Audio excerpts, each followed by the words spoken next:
Bonsoir, bienvenue. J'espère que vous avez passé une très bonne journée sous le regard de notre Dieu. Ce soir, nous entamons le second chapitre de notre livre « La vérité sur les anges » de Ellen G. White. Ce nouveau chapitre nous dévoile l'aspect glorieux de ces messagers célestes qui sont nos anges gardiens. Il insiste sur la force extraordinaire de ces anges, de leur fidélité au Père Céleste et leur dévouement à la tâche pour nous, les êtres humains. Il nous présente également la sensibilité de leur caractère et nous met en garde de mauvais comportements ou choix qui pourraient les éloigner de nous et malheureusement laisser la place aux mauvais anges dans nos vies. Mais nous sommes assurés de leur sympathie et leur volontarisme pressant pour voler au secours de tous ceux qui choisissent de faire le bien. Maintenant, prêtez une oreille attentive à la lecture de notre chapitre. Le ministère des anges aujourd'hui. Les anges nous gardent. Un ange gardien est désigné pour chaque disciple du Christ. Ces gardiens célestes protègent les justes contre le pouvoir des méchants. C'est ce que Satan lui-même a reconnu lorsqu'il a dit « Job, craint-il Dieu pour rien? N'as-tu pas fait une haie autour de lui, de sa maison et de tout ce qu'il a de tous côtés ?» Job 1, versets 9 et 10. L'agence par laquelle Dieu protège son peuple est présentée dans les paroles du psalmiste. L'ange de l'Éternel campe autour de ceux qui le craignent et il les délivre. Psaume 34, verset 7. Le Sauveur a dit, en parlant de ceux qui croient en lui, « Prenez garde de ne pas mépriser un seul de ces petits, car je vous dis que, dans le ciel, leurs anges contemplent toujours la face de mon Père. » Matthieu 18, verset 10. Les anges désignés pour exercer leur ministère auprès des enfants de Dieu ont en tout temps accès à sa présence. Nous ne savons pas quel résultat un jour, une heure ou un moment peuvent déterminer et nous ne devrions jamais commencer la journée sans confier nos voies à notre Père Céleste. Ces anges sont chargés de veiller sur nous et si nous nous mettons sous leur tutelle, ils seront à notre droite dans tous les moments de danger. Lorsque inconsciemment nous risquons d'exercer une mauvaise influence, les anges seront à nos côtés, nous incitant à suivre une meilleure voie, choisissant nos mots pour nous et influençant nos actions. Les anges de Dieu sont tout autour de nous.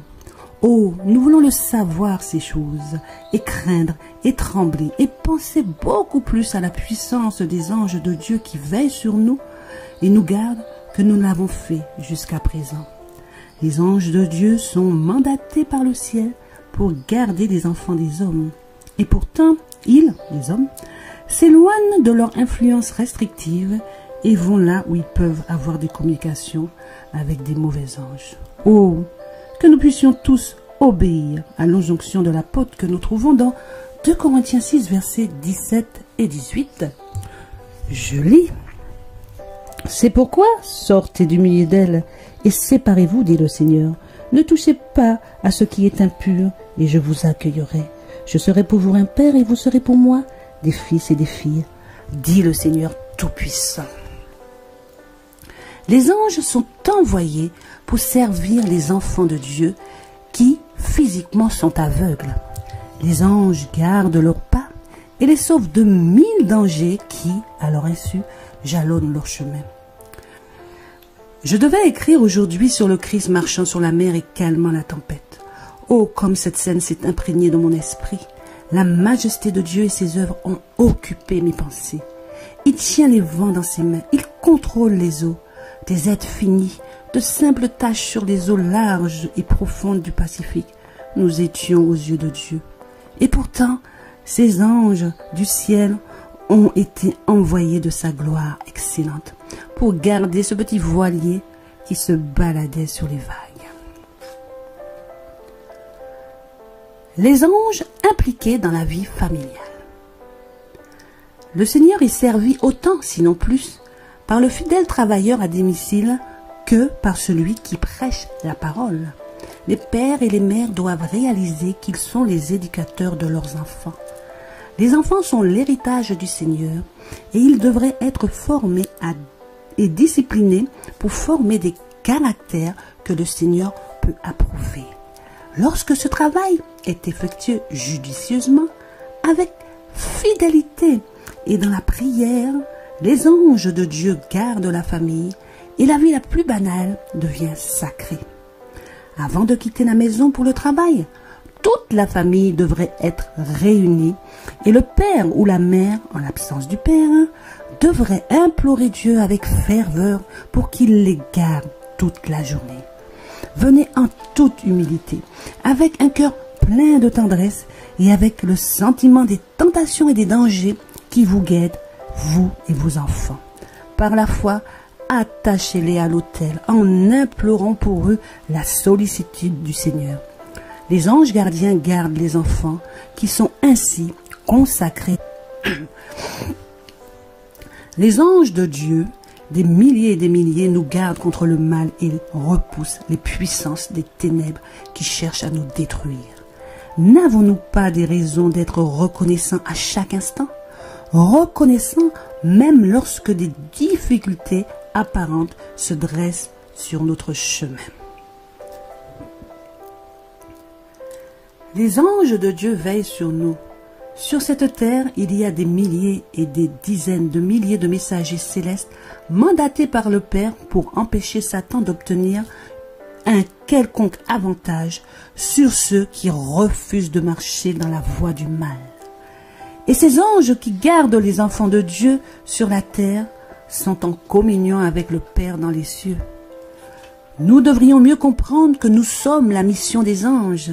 Il serait bon de se rappeler que tout véritable enfant de Dieu bénéficie de la coopération des êtres célestes. Des armées invisibles de lumière et de puissance accompagnent les doux et humbles qui croient et réclament les promesses de Dieu.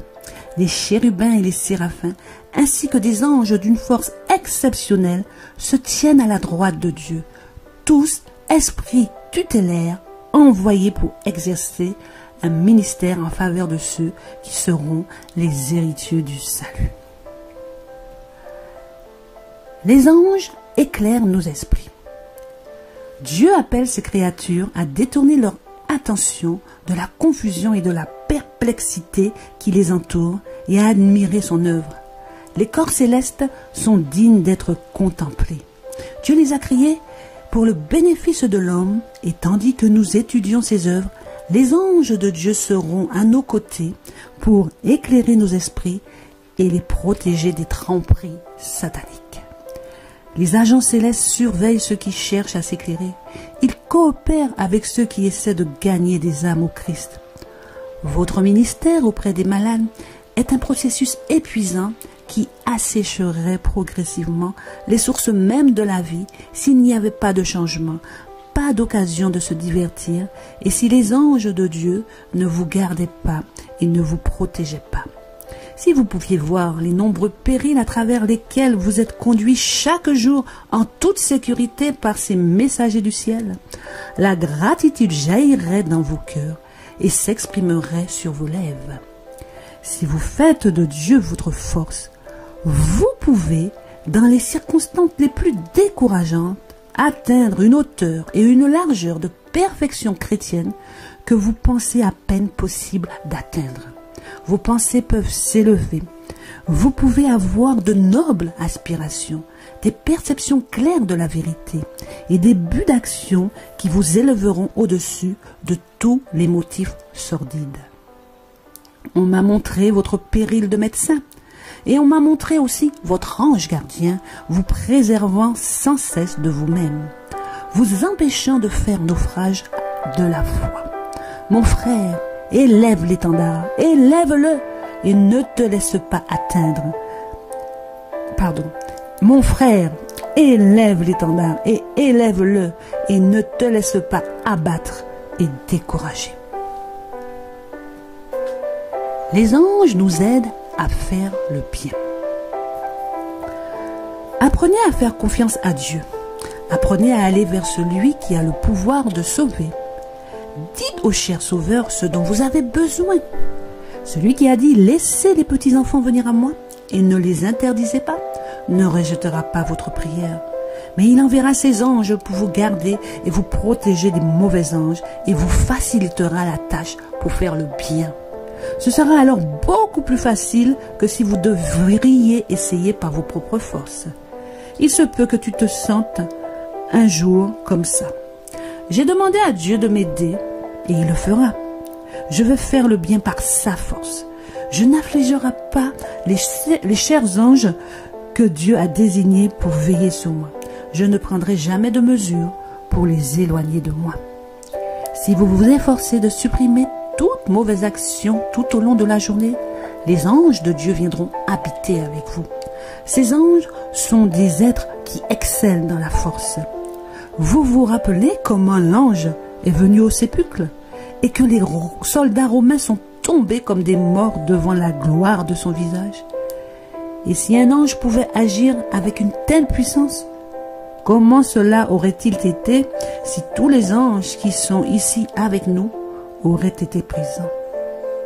Les anges sont avec nous tous les jours pour nous garder et nous protéger des assauts de l'ennemi. Vous n'êtes pas seul dans la guerre contre le mal. Si le rideau pouvait être baissé, vous verriez les anges célestes combattre avec vous. Ils doivent le faire. C'est leur travail de protéger la jeunesse. Ne sont-ils pas tous des esprits tutélaires envoyés pour exercer un ministère en faveur de ceux qui seront les héritiers du salut?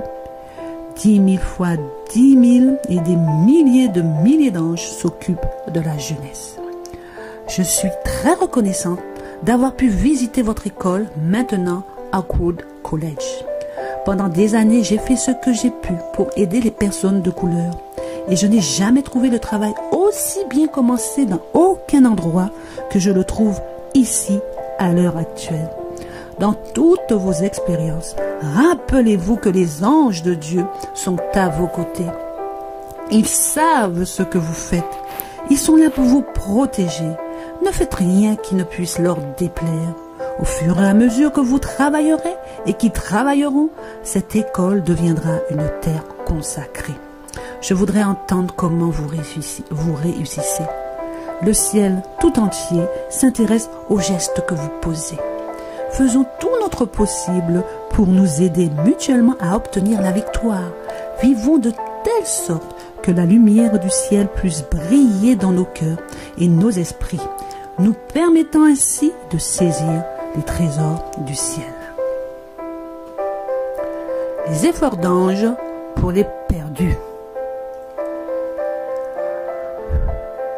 Lorsque les intelligences célestes voient ceux qui prétendent être des fils et des filles de Dieu faire des efforts à la manière du Christ pour aider les égarés, manifester un esprit de tendresse et de sympathie pour les repentis et les déchus, les anges se pressent près d'eux et leur rappellent les mots mêmes qui apaisent et élèvent l'âme. Jésus a donné sa vie précieuse, son attention personnelle aux plus petits des petits de Dieu. Et les anges qui excellent dans la force campent autour de ceux qui craignent Dieu. Les anges sont envoyés par les cours célestes, non pour détruire, mais pour surveiller et garder les âmes en danger, pour sauver les perdus, pour ramener les égarés au bercail. Je ne suis pas venu pour condamner, mais pour sauver, a déclaré le Christ. N'avez-vous donc aucune parole de pitié à adresser aux égarés? Les laisserez-vous périr ou leur tendrez-vous une main secourable?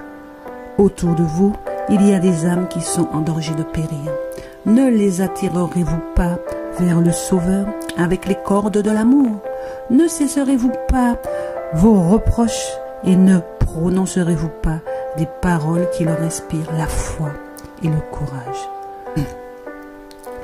C'est le privilège de tous ceux qui respectent les conditions de savoir par eux-mêmes que le pardon est librement accordé pour chaque péché. Ne soupçonnez pas que les promesses de Dieu ne vous sont pas destinées. Elles sont destinées à tout transgresseur repentant. La force et la grâce ont été fournies par le Christ pour être apportés par des anges tutélaires à chaque âme croyante. Ceux qui travaillent pour le bien des autres travaillent en union avec les anges célestes. Ils ont leur compagnie constance, leur ministère incessant. Les anges de lumière et de puissance sont toujours proches pour protéger, réconforter, guérir, instruire et inspirer. L'éducation la plus élevée, la culture la plus vraie, le service le plus élevé possible pour les êtres humains dans ce monde sont les leurs. Les anges du ciel agissent sur les esprits humains pour susciter des recherches sur les thèmes de la Bible. Une œuvre bien plus grande que celle qui a été accomplie jusqu'à présent sera accomplie et aucune de ces gloires ne reviendra aux hommes. Car les anges qui servent ceux qui seront les héritiers du salut travaillent jour et nuit. Les anges renforcent notre foi. L'ange de l'Éternel campe autour de ceux qui le craignent et les délivre. Dieu charge ses anges de sauver ses élus de la calamité, de les préserver de la peste qui marche dans les ténèbres et de la destruction qui sévit en plein midi. Psaume 91, verset 6. Les anges ont maintes fois parlé aux hommes comme un homme parle à un ami et les ont conduits vers des lieux sûrs. Maintes et maintes fois, les paroles encourageantes des anges ont renouvelé les esprits abattus des fidèles et, en portant leurs esprits au-dessus des choses de la terre, les ont amenés à contempler par la foi les robes blanches, les couronnes, les palmes de la victoire que les vainqueurs recevront lorsqu'ils entoureront le grand trône blanc. Parmi ceux qui se tiennent là, il y a les armées de l'ennemi qui cherchent à discréditer le peuple de Dieu. Et les armées du ciel, 10 000 fois 10 000 anges, qui veillent et gardent le peuple de Dieu tenté, le soulevant et le fortifiant. Ce sont eux qui se tiennent prêts. Et Dieu dit à ses croyants, vous marcherez au milieu d'eux. Vous ne serez pas vaincus par les puissances des ténèbres. Vous vous tiendrez devant moi en présence des saints anges qui sont envoyés pour exercer leur ministère auprès de ceux qui seront les héritiers du salut. Amen. Ainsi s'achève notre second chapitre. Je vous souhaite maintenant une excellente nuit sous le regard de Dieu. Je vous invite à prier notre tendre Père afin qu'il vous envoie ses anges qui puissent camper autour de vous, vous protéger avec ses anges. Je vous ai lu le second chapitre du livre La vérité sur les anges. N'oubliez pas de liker, de vous abonner en activant la cloche